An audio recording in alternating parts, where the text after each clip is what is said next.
the Hope Drop-In Center, the third segment in our Thankfulness series, and more. Coming up today on Joy in the City, True Stories. Joy in the City is a program highlighting people and organizations having an impact on our city. All too often, we hear about the problems and the dysfunction in our culture. But we are coming with a different approach as we take a look at the good things going on right here in our community. I'm Lindsay Irvin, and you're about to see what God is doing in our city. We want to thank our program sponsors, Park Home for the donation of furniture used in our studio, Taylor Design and Events for beautifully decorating our studio space, and our platinum sponsor, Harry's Construction, for their ongoing support of Joy in the City. According to the World Health Organization, misunderstanding and stigma surrounding mental health is widespread. Despite the existence of effective treatments for mental disorders, there is a belief that they are untreatable or that people with mental disorders are difficult, not intelligent, or incapable of making decisions. This stigma can lead to abuse, rejection, and isolation. Pam Townsend from the Hope Drop-In Center will be sharing the work that is taking place here in Altoona. As we begin, first of all, before we get into the ministry, tell me a little bit about yourself. Well, my name's Pam Townsend, of course, and I've been involved with ministry for many, many years. But I think what really got me involved with the mental health system was my own journey. I had a mental health diagnosis. I went through a really, really rough time in my life, and I ended up in the hospital. I had depression, and I described depression as being in a box in a very dark place and no doors. And I had an eating disorder and some post-traumatic stress from some trauma that I had experienced in my life. And so really, when I got done with that, originally I was in school for music. I was a music voice performance major. A lot of things happened in my life, and that got interrupted. I call that divine interruptions, I guess. And so then a lot happened in between there, but I went back to school and got my psychology degree.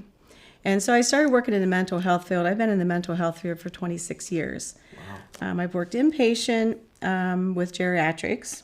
I've worked with adolescents and children in like a home setting, group home setting. And then now I'm working as a peer specialist, but they're individuals with lived experience that walk along somebody else in recovery. And then I supervise individuals in that job, and then I'm the executive director of Hope Drop-In Center. So Hope is kind of a corporate support from my end. But it's basically a community support for individuals living with mental illness, drug and alcohol, or they can have a dual diagnosis where they have intellectual disability and a mental health. But it's just basically a place for people to come and learn how to socialize with each other. I think the important part of Hope Drop-In is it's a peer-run and a peer-driven program, which is really important when you think about that, because HOPE stands for Health, Opportunity, Purpose, and Empowerment. So our goal is to educate, to support, and to empower people to learn skills so they can move on even into the community and translate that somewhere else. Understanding with your background of why this is valuable to you, tell me, how did the Hope Drop-In Center get started? Back in about 2012 or 13, there was a small group of us that saw a need in Blair County for a community support. There's a lot of stigma associated with mental illness. Sure. And so there are a lot of people that needed a place to come where they felt safe, where they were stigma-free, and there was no judgment. And so a small group of us started getting together. Amy Martin Shanafelt from Blair Health Choices was significant in giving us funding and bringing us together, and just with the planning process started. And then we had Dr. Knowlton from Knowlton Diagnostics. He helped us get our 501c3 and become incorporated. And so that's where it really started. And it was just a small group, and we started with 5. And before the COVID, we were up to like 45 people coming on a regular basis. So, and how does someone come to utilize these services? What do they need to do to be able to connect with you? We have some brochures. We have a Facebook page. And the other thing is a lot of providers who are seeing people, they will send their individuals to us because they have seen that there's value in a drop-in center. As a matter of fact, the statistics show that we help reduce hospitalizations because people come there and they find the support that they need. And so then they don't have to look for other services like hospitalization. So we've really helped people avoid that pitfall of being in the hospital. So that's been really helpful. Yeah. Can you give us an example, without naming names, of course, of someone who has been helped, that you've seen that as an example in their life? I have an individual, and as a matter of fact, she's very significant right now in helping with the drop-in center, volunteering. But when I first met her, I actually met her as a peer. I was working with her one-on-one, and she was agoraphobic, which means she had extreme anxiety about leaving her house. And so I asked her the first day I met with her, I said, well, what are your goals? What do you want to really achieve? And she said, I really want to be able to get out in the community. And so we just did little baby steps. And so I took her to the drop-in center, and she started just gradually getting used to being out in the community without a lot of anxiety. And now she comes there all the time. She's helping. She's, wow, serving on the board. It's just those are the success stories you love to see. People that move from a really dark place to a productive place. You mentioned earlier about the stigma with mental health and so forth. And what is something that maybe even us as a faith community can do to help diminish that for people who are dealing with something personally, and they just feel like, well, I can't talk to anybody, it's a sign of weakness, it's this or that. What is something that we can do to maybe help diminish that? I think really stigma develops because of lack of knowledge. I think we need to do some more educating in the faith community. I was involved with the faith community whenever I had my crisis, whenever I really became severely depressed. I did not find support from the church. As a matter of fact, I felt set aside. And I think some folks that come there have said the same thing, that they have felt set aside by the faith community.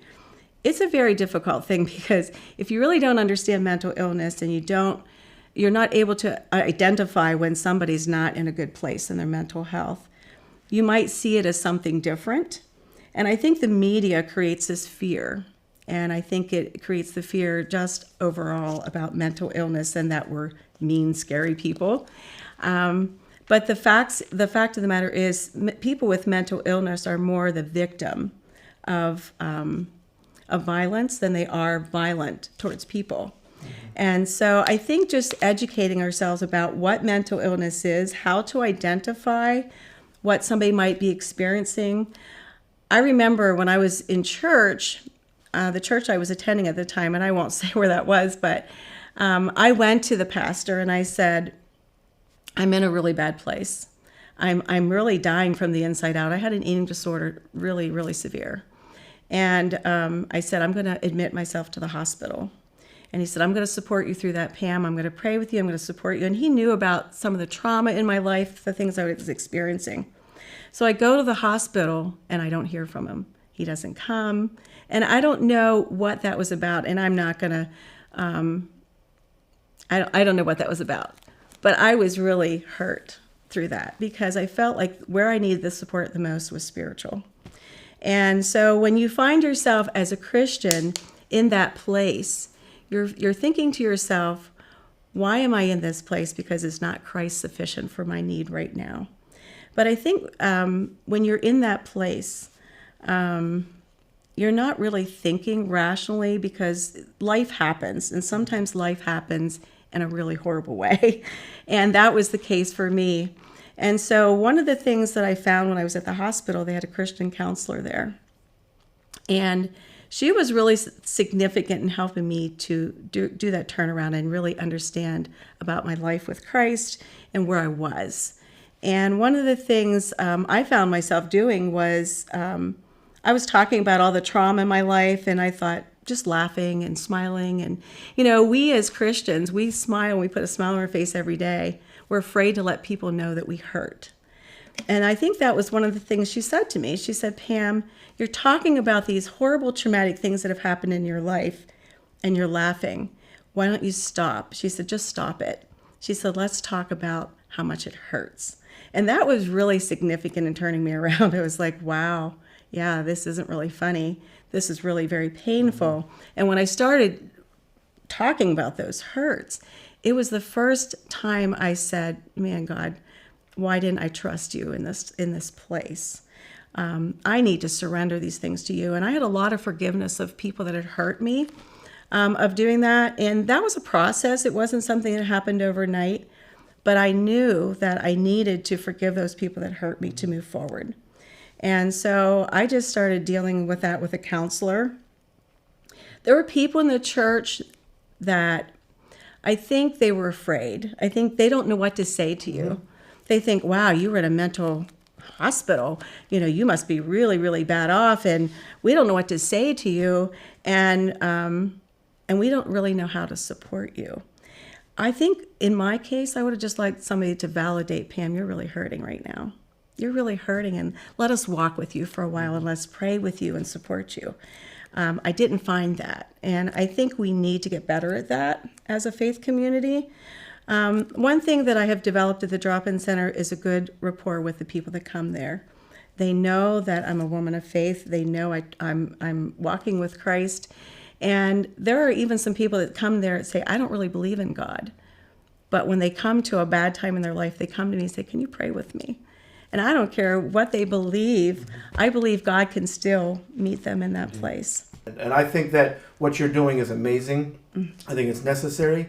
And I just want to tell you, I really appreciate you taking the time to come here today and for what you're doing. And we will just continue to pray for you that the stigma and the support of the faith community will increase as you move forward. I really appreciate you letting me come here and have a voice in behalf of the mental health community, because I think the more voice that we have, the more that we talk about it, the more that we encourage people to understand it, I think we'll break down those barriers that are there.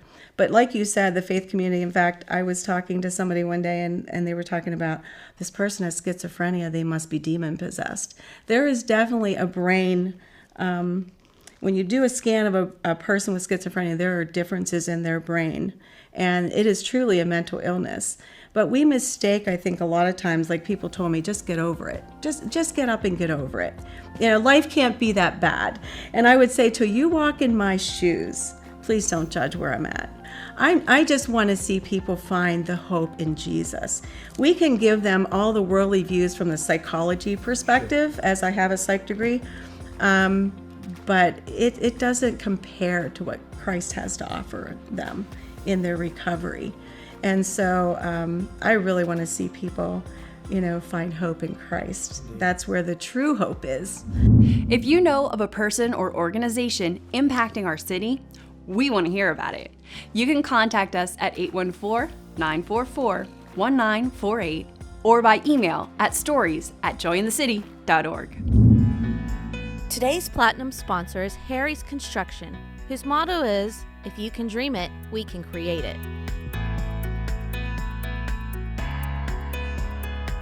Recently opening Harry's Construction Kitchen and Bath Center so you, the consumer, can see examples of the variety of services provided by the team at Harry's Construction.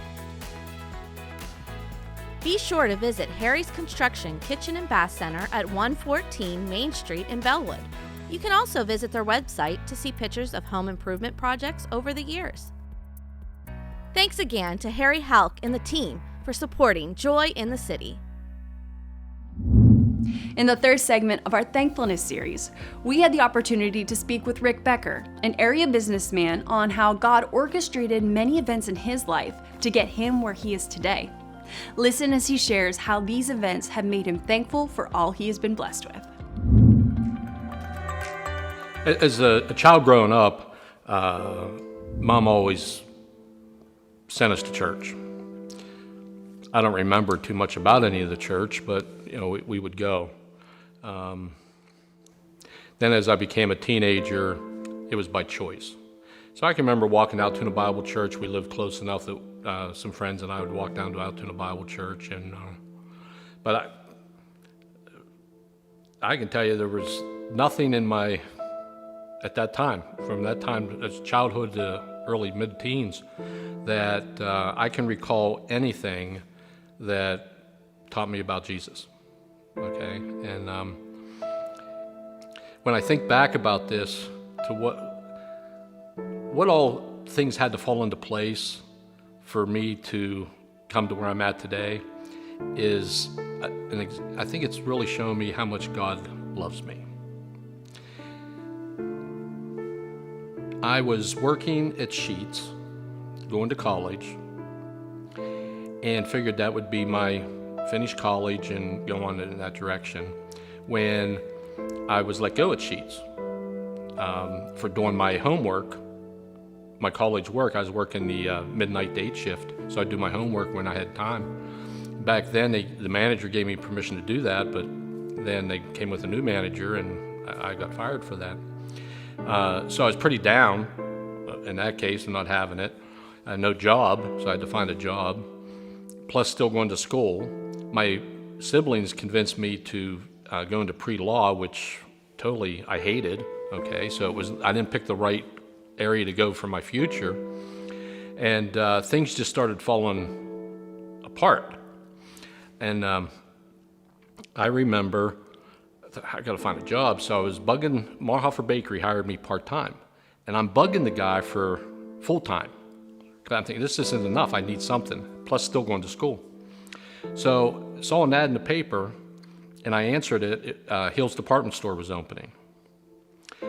From going into Hill's department store, helping them open that store, is where one night walking out, 40-some years later, I can still remember this night, walking out and seeing a girl walk into her car. I thought, wow. A buddy of mine, Andy, was with me, and I thought, wow. Who's the girl with the hair? I needed to find out.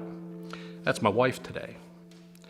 Now, Sherry, as a teenager, came to this church. I was just sharing with Karen that Sherry came here as a visitor once, and Karen Mayer, who was Karen Folk at the time, invited her and her cousin to come sit with them. That had such an impact on Sherry that she never left this church. So even though her family didn't come to this church, that little invite was a transformation for her, okay? Now, fell in love with the church. She went off to Bible school. So while my life's going one direction, and I'm thinking, man, I can't believe this. I lost my job and things weren't going great. I remember at that time I was dating a girl that her parents made her break up with me. Okay, so I'm thinking, okay, what else can be happening, you know? And then Sherry's away at school. I don't know her. She's at school. She gets homesick and comes back from Zion and stays home. She answered the same ad and gets a job at Hills, and that's how we met. I think, wow, Lord, how many steps, things that I was thinking, oh, why did that happen? Oh, why did that happen? Was actually the process of a transformation. Didn't know it at the time, okay? Then I meet Sherry, who loved the Lord, got me coming to church, and then I gave my life to the Lord. And I'm thinking all those previous years of off and on going to churches and things, I can't tell you once that I remember ever even hearing a story about Jesus. Okay, I don't remember any impact of any of those services. And to think that back in 1976, while I was thinking everything was falling apart, it actually was all coming together. And I think, wow, if the Lord loves me that much, what I really love out of the Bible is He loves you that much. I'm not special. He loves us all that much that He was willing to just orchestrate whatever had to be, okay, for that moment to happen. And I can tell you, Sherry and I were just talking about this the other day. We celebrate 40 years in December of marriage. And I wouldn't call it transformation. To me, it's more transforming. That I can't say that when I accepted the Lord, it was like instantaneous. That didn't happen that way for me, okay? I knew the Lord was in my life. I didn't have a great earthly dad, but I got a great daddy, okay? I mean, I wouldn't trade him for nothing. So I look at him thinking, Lord, that's a transforming. And what we realize anytime Sherry and I have had a struggle, it's because we're more thinking about ourselves than selfless, okay? And I believe that as I read my Bible as often as possible, I look at it and I'm thinking, Lord, you just always are showing me something new.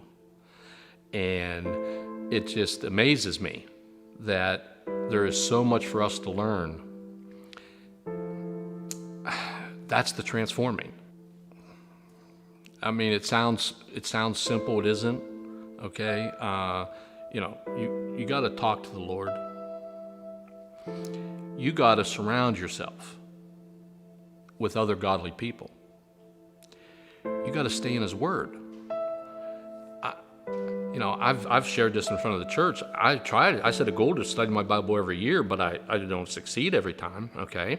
I'm in the process right now, and I'm one of these guys that likes to stay ahead, so I try to get an extra page here or there that I'm staying ahead, but I just read some stuff today, and I thought, wow, Lord, this is really enjoyable reading, okay?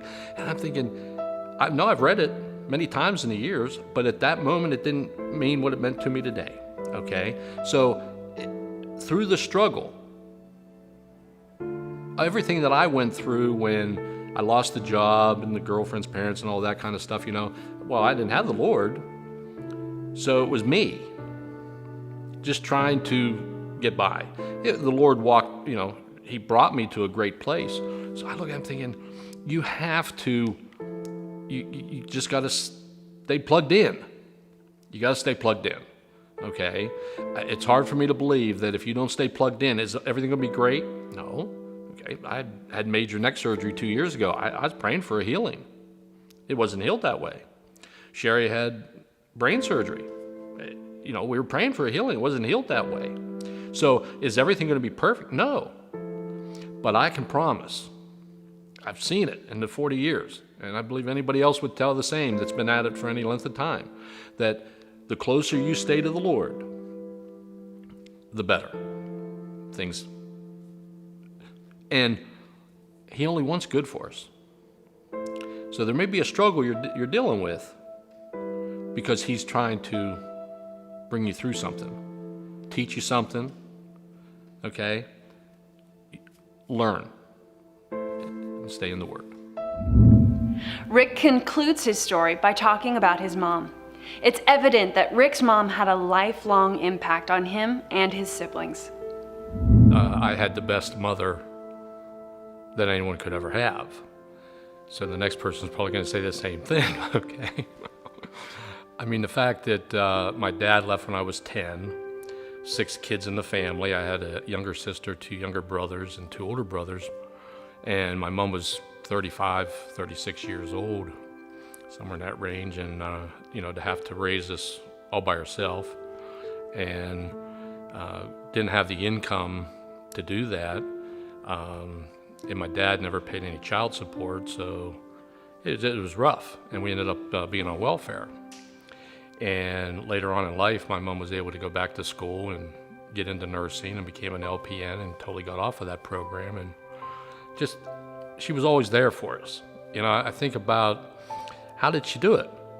How did she raise 6 kids and always have meals on the table, always had nice Christmas time? I'm thinking it's pretty amazing. When you look back in today, I mean, it's mostly husbands and wives both working. Some are working 2 jobs just to try to make ends meet with 1, 2, or 3 kids. Here it was, she was, alone with 6. And, I don't recall ever hearing my mother raise her voice. And if you were talking to me, this wouldn't be easy.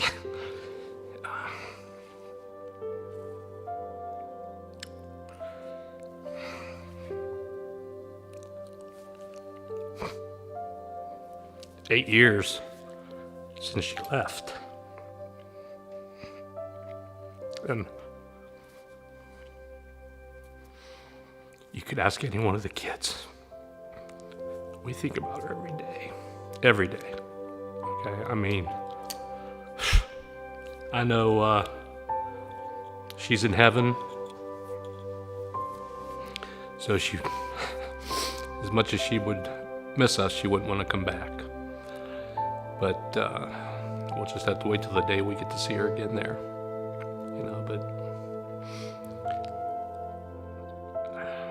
as bad as it was the type of dad we had, she was way beyond taking over both parents. Okay, and you could ask any one of my siblings; they'd all tell you the same thing. I mean, we were super blessed to have her as a mom. As we close out today's show, here are a few thoughts from Troy Ferguson. There's a scripture found in Proverbs 11:14. It says, where there's a multitude of counsel, there is wisdom, or there is safety. And I understand the concept. And I will say this, if you are looking at a sin issue, if you are looking at an issue of faith, you go to somebody who is an authority in that realm. That should be your multitude of counselors. But for whatever reason, besides faith, we always look at, I just need to ask people their opinions on certain things, and that will be my multitude of counselors. Let me tell you this. Let your multitude of counselors be people who are like-minded, people who have similar DNA, people who are dreamers, people who are innovators, people who are thinkers. Let that be your realm of counselors. That way, whenever you come up with a decision, you have input and insight from people who are similar-minded, similar DNA to what you're looking to do. If we always ask people who are very conservative in their thinking, who are very logically minded, if you ask them, hey, I'm looking at this new idea, they may look at all the numbers and see how logically it doesn't make sense. But if you ask someone who is a dreamer, who is an innovator, they may give you some cautionary items, but for the most part, they're going to support you in your innovation, in your creativity. Be careful not to surround yourself with people who are not going to be able to see things the way you see them. They might not agree 100%, but at least they can support the concept of where you're going. Surround yourself. Make your multitude of counselors people who are very similar in your DNA. I understand we need people to tell us no. I understand we need people to give us warnings. But at the same time, if everyone we surround ourselves with are of that mindset, we are not going to go anywhere. So today, let me encourage you. You do you. You do what you're called to do. Now, do that today, do that this week, and be blessed. That's all the time we have today. Thanks for watching Joy in the City, True Stories. Let me encourage you to watch other episodes of people and organizations having an impact on our community on ABC 23 at 5:30 a.m. and 12:30 p.m. every Sunday. You can also catch us each week on our Facebook page and YouTube channel. Until then, be encouraged because God is moving in our city.